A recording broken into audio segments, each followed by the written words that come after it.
Welcome to iSeen TV. Please like, share, comment, and subscribe. Thanks for watching. That is a prophecy to this election that we have on ground. Igbo want to go. Yoruba want to go. Then Igbo, Yoruba, the only one leg said you cannot go. It cannot possible.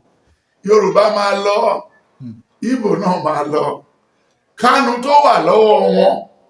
Because Kanu is under detention.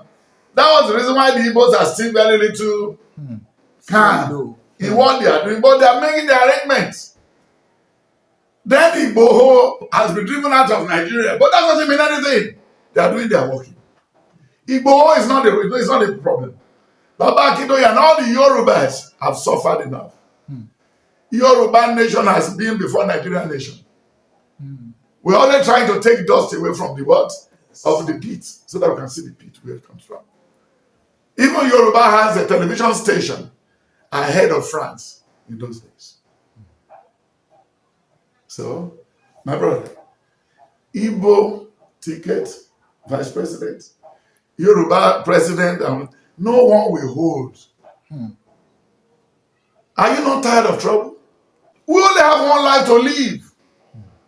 We only have one life to what? To live.